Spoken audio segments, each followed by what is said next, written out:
आज हम समझते हैं महिला सशक्तिकरण कि तुम आपको पता है कि जैसा कि धरती पर 50% के लगभग महिला और 50% यानी 50% के लगभग पुरुष है। अगर किसी भी देश को उन्नति करना है, आगे बढ़ाना है, तो इसमें पुरुष के साथ साथ महिला की भी कंट्रीब्यूशन होना चाहिए। अगर महिला इसमें अच्छा से कंट्रीब्यूट कर पाती है, भागीदारी कर पाती है, तो देश उन्नति दिन दुगुना रात चौगुना प्रगति कर सकता है।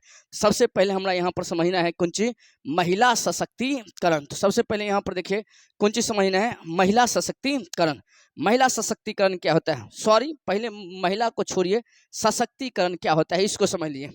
सशक्तिकरण का क्या मतलब होता है, इसका मतलब होता है कि जब कोई भी व्यक्ति अपने जीवन से जुड़े सभी पहलुओं पर स्वतंत्र रूप से निर्णय ले सकती है और इसे स्वतंत्र रूप से लागू भी कर सकते हैं, तब इस स्थिति को बोलते हैं सशक्तिकरण।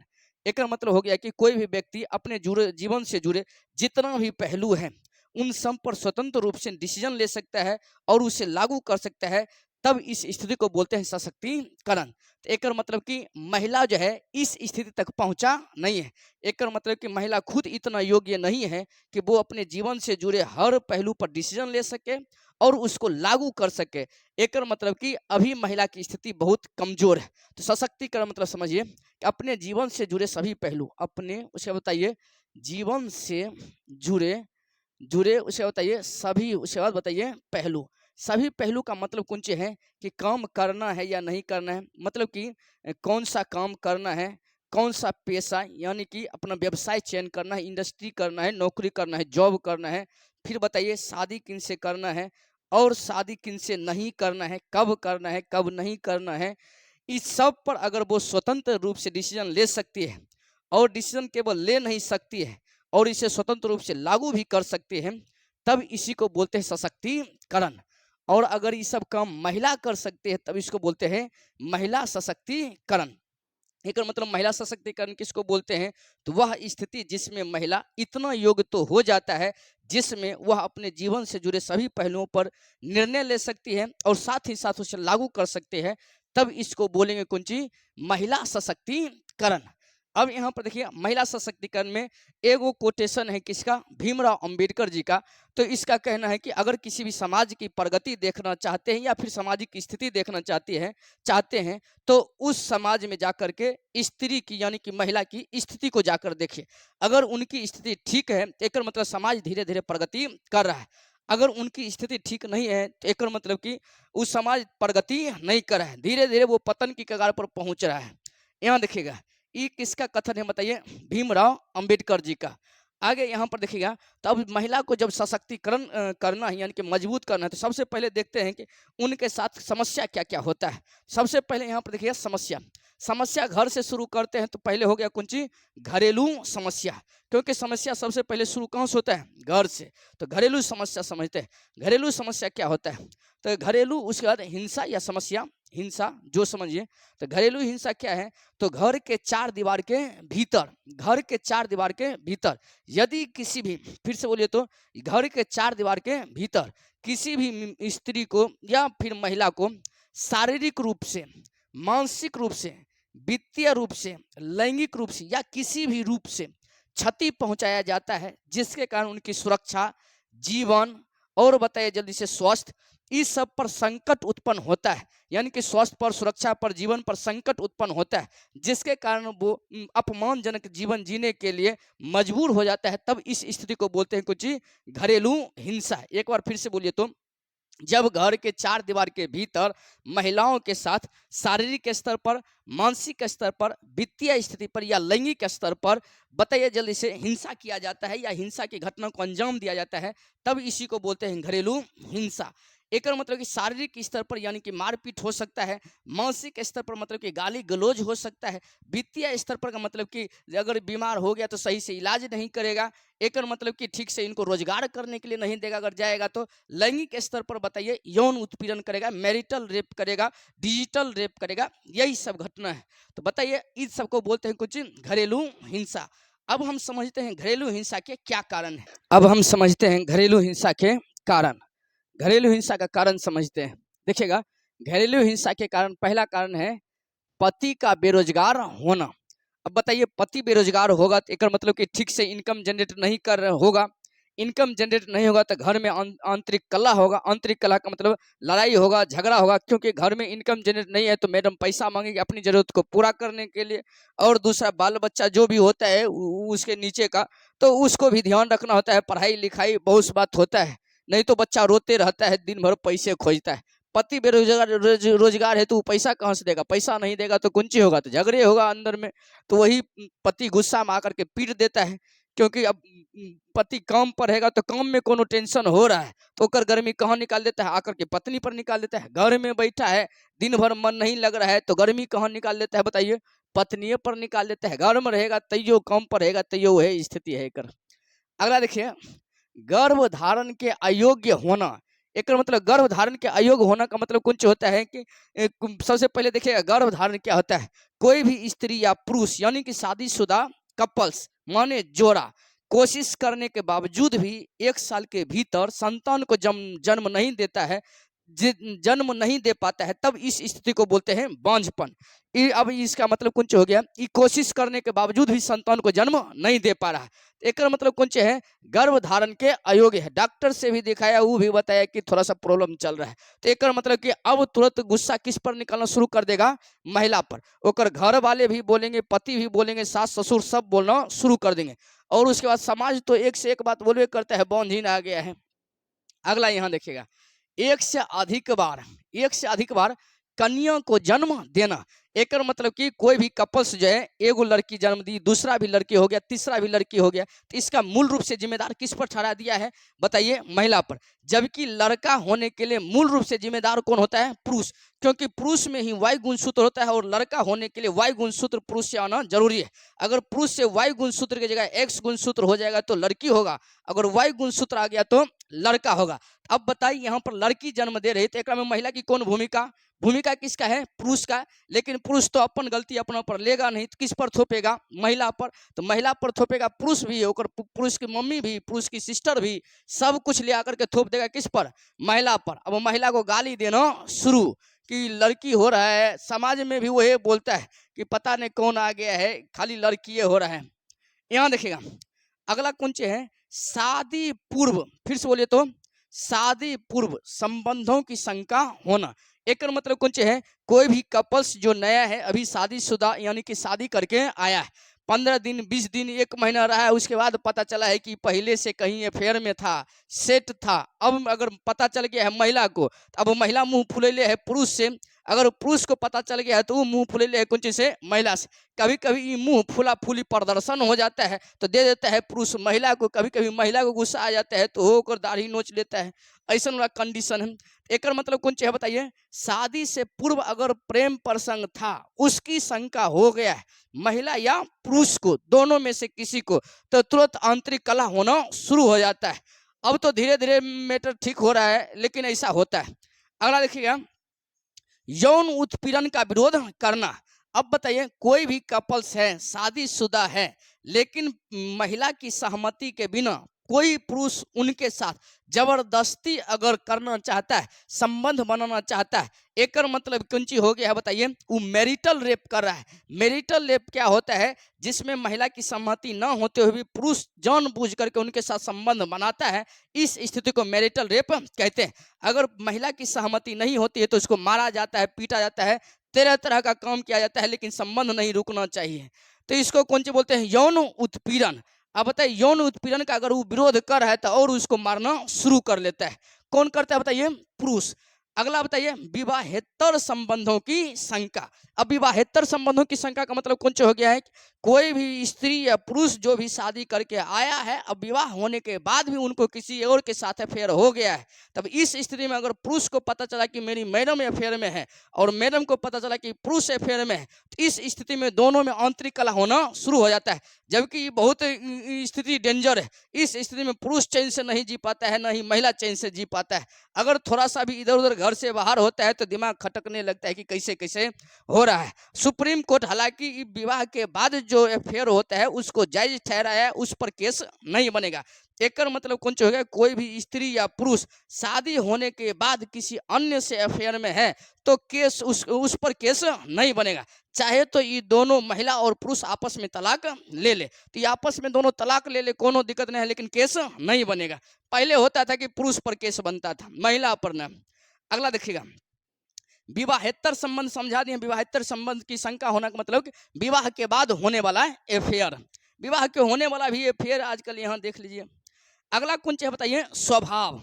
स्वभाव कैसा होना चाहिए, तो स्वभाव देख लीजिए कैसन, झगड़ालू टाइप का है। एक मतलब कि या तो महिला झगड़ालू है, हरदम झगड़े करती रहती है, या तो पुरुष है हरदम भोंकते रहते हैं, या ओकर बताइए या तो वो शराबी है, या कौन चाहिए बताइए, नशेरी है। शराब पी करके आएगा, शरीर में गर्मी बढ़ेगा तो गर्मी निकलेगा कहाँ पर, महिला पर। एक मतलब कौन हो गया बताइए कि अगर ओकर स्वभाव झगड़ालू है पहले से, तुरंत बात में ओकर शरीर का टेम्परेचर हाई हो जाता है, तो वो टेम्परेचर डिलीट कहाँ पर करता है, जा करके महिला पर। और दूसरा, अगर शराबी है तो दिन भर तो ठीक रहेगा, रात में जैसे आएगा तो तुरंत एकदम पीटना शुरू कर लेता है, क्योंकि शराब पी करके आएगा तो मुंह महकेगा तो महिला सटने ना देगा तो कौन होगा बताइए, तो पुरुष उस पर अत्याचार करना शुरू कर देता है। दूसरा कौन है, नशेरी।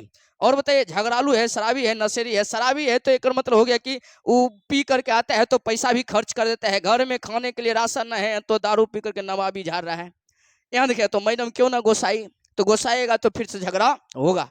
अगला कौन है, दहेज नहीं मिलना या कम मिलना।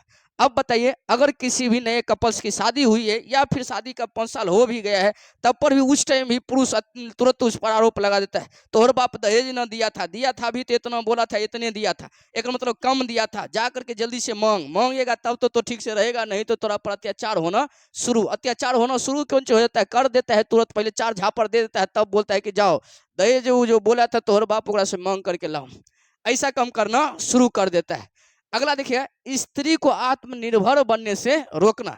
एक गो पुरुष के तो और होता है, वो कौन जी कहता है कि चुपचाप घर में बैठ, खो रो, हमें अपने से कमाएंगे, तोरा सब कुछ देंगे, तो घरे में रह। एक मतलब घर से बाहर नहीं जाएगा, जबकि महिला की इच्छा है कि हम बाहर में जाएं, कमाएं, दुनिया देखें, ये सब बात है, लेकिन पुरुष उसको बनने से, ये सब करने से क्या करता है, रोक देता है। स्त्री को आत्मनिर्भर बनने से रोक देता है। एक मतलब कि स्त्री सोचता है कि हम अपना पैर पर खड़ा है, पुरुष बोलेगा ना तो हमारा पैर पर खड़ा रहो, हमें कर रहे हैं तो जी बस खाली, ऐसे करके। जबकि कोई भी किसी पर निर्भर रहता है तो एक मतलब वो निर्भर है, स्वतंत्र नहीं है, स्वतंत्र नहीं है, तो एक मतलब वो कुछ भी महिला डिसीजन लेगी तो किस पर आ जाएगा, तुरंत बात पुरुष पर। महिला खरीदना है एगो बताइए कुछ कंघी, तो वो किससे पैसा मांगेगा, पुरुष से। पुरुष बोल दिया ना पैसा, तो महिला का कंघी खत्म, दिक्कत ना हो जाएगा, अपना से कमाती तो सब कुछ करती। एक मतलब महिला सशक्तिकरण अभी ठीक ठाक नहीं हुआ है। अगला यहाँ देखिएगा, अगला कौन है, महिला का निरक्षरता के कारण, महिला की निरक्षरता के कारण कानून की जानकारी नहीं होना। एक मतलब कि महिला अगर पढ़ल लिखल नहीं है, उस पर अत्याचार हो रहा है, तो उस पर अत्याचार हो रहा है, वो केवल अत्याचार को सहेगा, जाकर के कोई भी कानूनी प्रक्रिया से उसका कंप्लेन नहीं करेगा। एक मतलब कि आजीवन उस पर अत्याचार होते रहे, वो सहते रहे, बात ठीक है, लेकिन जाकर के कंप्लेन नहीं करेगा तो अत्याचार और बढ़ जाता है कि लेडीज तो कुछ करिए नहीं रही तो और दे, एकदम सीधे जला देता है, मार देता है, फांसी पर लटका देता है, ऐसा ऐसा घटना को अंजाम देता है। अगला कौन है बताइए, अगला है महिलाओं को आगे बढ़ने से, फिर से महिलाओं को आगे बढ़ने से पुरुष अपने को परंपरागत स्थिति में नहीं पाना। अगर महिला आगे बढ़ गया है, एक मतलब कि पुरुष से ज्यादा इनकम जनरेट कर रहा है, अब वो घर में आएगी तो अब खाना कैसे बनाएगी, नहीं बनाएगी, अगर बनाएगी भी तो उसमें पुरुष की भागीदारी खोजेगी, बर्तन धोने में पुरुष को बोल देगा बर्तन धो, बच्चा खिलाओ, ऐसा ऐसा काम करवाना शुरू कर देगा, तो पुरुष के अंदर में जो आत्मसम्मान है उसको लगेगा कि बड़ी गलत हो रहा है, पहले ये करती थी अब हमरा से करवा रही है। कभी कभी पुरुषे जाकर के महिला से पैसा मांग लेगा, 2 रुपया दिए, ऐसा वाला काम, अब पुरुष को अच्छा लग नहीं रहा, तो वो एक लाइन में सोचता है कैसे करके महिला को डीमोटिवेट किया जाए। डीमोटिवेट का मतलब ओकर लेयर जो है नीचे किया जाए, तो एक मतलब अपनी परंपरागत स्थिति में वो नहीं पाता है तो तुरंत चिल्लाना भौंकना शुरू कर देता है, भौंकने दो। अगला कुंच लिखा है, गरीबी। गरीबी, अगला कुंच है बताइए, गरीबी। अगर गरीबी है तो कलह, आंतरिक कलह होते रहेगा, पुरुष जाएगा काम पर तो काम पर नहीं जाएगा, काम पर नहीं जाएगा तो पैसा आएगा नहीं, नहीं काम पर जाएगा तो महिला भी काम पर नहीं जा रही है तो पैसा नहीं आएगा। दूसरा काम पर जा भी रहा है तो काम में मन नहीं लग रहा है, हमर दर्द कर रहा है, पेट दर्द कर रहा है तो हाथ दर्द कर रहा है, डांड दर्द कर रहा है, की दर्द कर रहा है, दर्दे कर रहा है खाली लेकिन काम नहीं कर रहा है। सब कुछ हो रहा है लेकिन कामे नहीं कर रहा है। अगला देखिएगा, दूसरा कुंच है महिला की निरक्षरता के कारण, ये तो हम बता दिए हैं पहले से। दूसरा कुंच है अगला, पति पत्नी एक दूसरे के निर्देश का पालन नहीं करना, यानी कि पति बोला था जो पत्नी को उसका पालन नहीं किया, या पत्नी बोला था जो पति को उसका पालन नहीं किया है तो तुरंत अंदर में तुरंत चलना शुरू हो जाता है। आपको बोले थे मार्केट से ही लाने के लिए, आप लाए नहीं, हमेशा भूल जाते हैं। वही बात पति बोल देगा पुरुष को कि बोले थे कपड़ा धोने के लिए, धोया नहीं। हर छोटी छोटी भूल चूक का जिम्मेदार इस पर ठहराना शुरू कर लेता है। एक मतलब कि अगर पत्नी पति को सलाह दिया और पति नहीं माना, सॉरी पति पत्नी को दिया पत्नी नहीं माना, या पत्नी पति को दिया पति नहीं माना, तो तुरंत कलह होना शुरू। जैसे अगर मान लिया पत्नी यहाँ से कोई न्योता आया और पति पत्नी को दोनों को जाना है, लेकिन एनी टाइम जा करके पति बोल दे कि पैसा नहीं है, खत्म हो गया, अब नहीं जाएंगे, अब तुरंत पत्नी गोसाना शुरू, तोरा पूर्वे नहीं करता है, हमें पहले से जानते हैं, तोर वंशे ऐसा है, तुरंत खंदान खंगालना शुरू कर देता है। अब खंदान खंगालना शुरू कर देता है तो पुरुष को मूड चढ़ जाता है, मूड चढ़ जाता है, तुरंत प्रदर्शन कर लेता है। ये सब कौन सी है बताइए, मेन रीजन है घरेलू हिंसा का।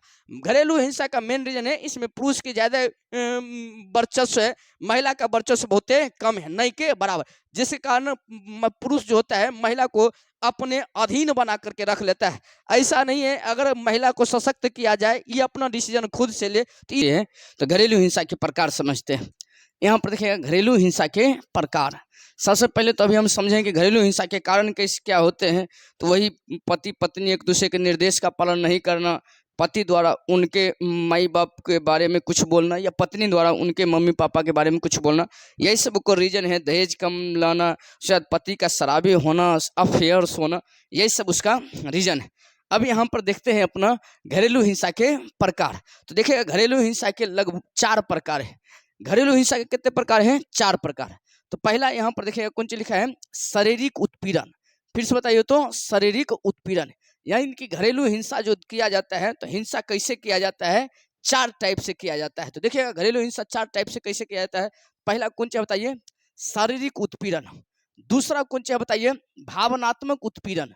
तीसरा कौन सा बताइए, यौनिक उत्पीड़न। फिर से बताइए तो, पहला शारीरिक उत्पीड़न, उसके बाद भावनात्मक उत्पीड़न, उसके बाद यौनिक उत्पीड़न, उसके बाद है आर्थिक उत्पीड़न। यानी कि 4 टाइप से उत्पीड़न किया जाता है। तो देखिएगा पहला उत्पीड़न जो होता है शारीरिक उत्पीड़न, ये कैसे किया जाता है। सबसे पहले पत्नी को मारा या पीटा जाता है, या महिला को मारा या पीटा जाता है।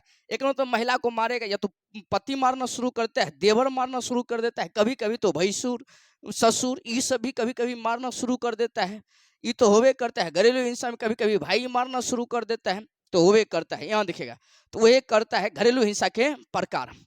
अगला देखेगा, अगला लिखा है कुंची कि और दूसरा कौन सा तरीका अपनाता है, तो पेट भर खाना नहीं दिया जाता है। पेट भर खाना नहीं दिया जाता है। एक मतलब कि अगर कोई भी महिला जिस घरेलू हिंसा से जो ग्रसित है, उसको बताओ अलग कौन सा तरीका अपनाया जाता है। उनको पेट भर खाना नहीं दिया जाता है, इतने खो रोह बस कर इतने। यहाँ पे घरेलू खाना पेट भर उनको खाना नहीं दिया जाता है। अगला बता दीजिए, बीमारी हो गया है तो बीमारी में उसको सही इलाज नहीं करवाया जाता है। एक मतलब कि तो किसी काम का नहीं है, चलियो जाएगा तो कोनो दिक्कत नहीं है। ऐसा यहाँ पर देखिएगा हिंसा का तरीका अपनाया जाता है। तो बीमारी में सही इलाज न करना। अगर इमोशनली स्तर पर उसको कैसे उत्पीड़न किया जाता है, तो पहले यहाँ देखिए सगे संबंधियों के सामने गाली गलौज करना। एक मतलब कि मान लेते हैं कोई लेडीज है, उसके घर से कोई आया है, एक मतलब कुछ ओकर मम्मी है या पापा है या भाई है बहन है जो भी है, ओकरा सामने में इसको गाली देना शुरू, कभी कभी मारना भी कुछ कर देता है, शुरू कर देता है। एक मतलब कि कोई भी मान लीजिएगा घर का कोई बाहरी गेस्ट आया है, उसी के सामने में एकदम बोलना शुरू कर देता है।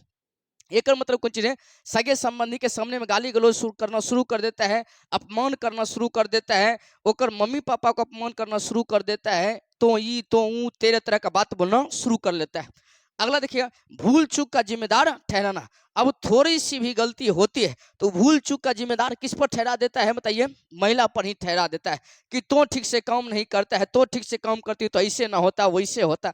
जैसे एगो देखिएगा 10वां में एगो कहानी है, बहादुर नौकर नाम बहादुर जो था, एक लड़का था, वो गया था काम करने के लिए अपना मालिक के यहाँ। तो हर छोटी बड़ी गलती का आरोप किस पर लगाता था? सीधे बहादुर पर। और एक दिन उसके घर में गेस्ट आया जबकि उसके पास पैसा नहीं था, पैसा चोरी का आरोप भी किस पर लगा दिया है बताइए? वही बहादुर पर। एक मतलब कि घर में जो सबसे कमजोर होता है किसी भी गलती का जिम्मेदार उसी पर ठहराया जाता है। जब तक महिला सशक्त नहीं होगा तब तक पूरा घर पर अत्याचार होते रहेगा। एक मतलब पढ़ लो महिला, ना पढ़ेगा तो केकर की लेगा। यहाँ देखो, तो भूल चूक का जिम्मेदार किस पर ठहराया जाता है? इसी पर ठहराया जाता है। अगला, पारिवारिक पृष्ठभूमि की आलोचना की जाती है।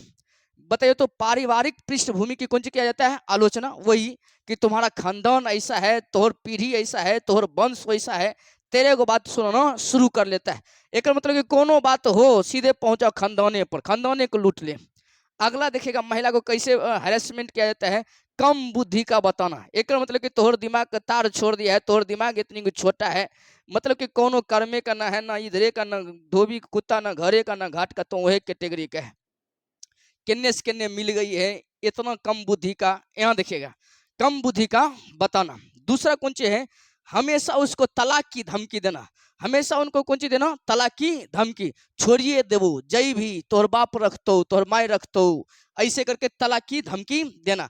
बार बार यानी कि छोटी छोटी सी बात में तलाक की धमकी देना शुरू कर लेता है। जैसे मुस्लिम में हुआ था 3 तलाक को अब अवैध करार दे दिया गया था, उसमें भी वही कंडीशन था। थोड़ा सा भी गुस्सा हुआ अब तलाक बोल दिया है, अब 3 बार तलाक बोल दिया तो तुरंत तलाक वैध हो जाता है ओकरा में, तो उसको रोक दिया गया। तो अब यहाँ पर क्या, हर बार कुंची का धमकी दिया जाता है? तलाक की धमकी दिया जाता है, जिससे महिला हमेशा डरी सहमी रहती है। वैसे उसमें भी डरी सहमी रहती थी तो सुप्रीम कोर्ट उसको बैन कर दिया। अगला यहाँ देखिए, किसी से मिलने नहीं दिया जाता है। किसी से मिलने नहीं दिया जाता है कौन चीज? अली हमारा घर बस यहीं रहो। अब तो न माँ से मिल सकता है, ना तो पापा से मिल सकता है, ना भाई से मिल सकता है, नहीं तो मम्मी आकर के मिल सकती है, ना तो पापा मिल सकता है, ना तो भाई मिल सकता है। हमारा ससुराल से लेना देना नहीं है। एक मतलब कौन चीज? किसी से नहीं तुमको मिलने देंगे और ना ही हमें खुद मिलेंगे। ज्यादा भच भच करेगी तो लगेगा। यहाँ देखिए, अगला कुंज क्या होता है? यौनिक उत्पीड़न। यौनिक उत्पीड़न का मतलब कुंज होता है कि उसके उसके साथ लैंगिक उत्पीड़न किया जाता है। देखिएगा कैसे किया जाता है। एक मतलब कि सबसे पहले अगर छोटी होती है तो उसको बताइए, जबरन या तो शादी करवा दिया जाता है या तो बाल विवाह करवा दिया जाता है। जिनसे इच्छा ना होता है उनसे भी शादी करवा देता है। एज डिफरेंस बहुत होता है उसमें भी शादी करवा देता है। एक मतलब कुंज हो गया, लड़की की इच्छा नहीं है शादी करने का फिर भी उनको शादी करवा देता है। जो उनको पसंद नहीं है उनसे शादी करवा देता है। अपने से 20 साल 30 साल बड़ा से शादी करवा देता है। एक मतलब कि अगर लड़की जागरूक नहीं है तो कुछों में बांध दो।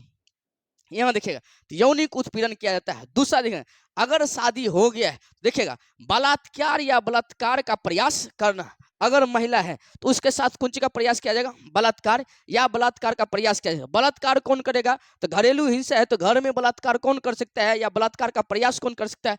बलात्कार करेगा तो उसका पति करेगा। कौन बलात्कार? मैरिटल बलात्कार, यानी मैरिटल रेप। और बलात्कार करने का प्रयास भी करेगा तो कौन करेगा? पति करेगा।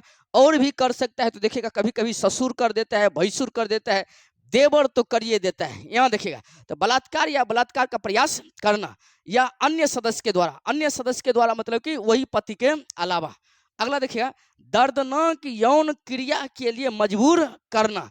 दर्दनाक यौन क्रिया के लिए मजबूर करना एक मतलब कौन सी है? जो मतलब यौन संबंध जायज नहीं है, जो यौन संबंध जायज नहीं है उसके लिए मजबूर उसको करना है। एक मतलब कौन सा हो गया है कि किसी इंस्ट्रूमेंट, यानी कि जब जो होता है, जब संबंध मनाया जाता है तो उसमें मेल और फीमेल दोनों की सहमति होती है और उसमें केवल उनके दैहिक अंग की भूमिका होती है। अलग इंस्ट्रूमेंट की मतलब इसमें भूमिका नहीं होती है। लेकिन जब दर्दनाक यौन क्रिया किया जाता है तो इसमें इंस्ट्रूमेंट का उपयोग कर लेता है। जैसे देखिएगा, रेप हो जाता है 2 टाइप से, एक होता है डिजिटल रेप, एक होता है मैरिटल रेप।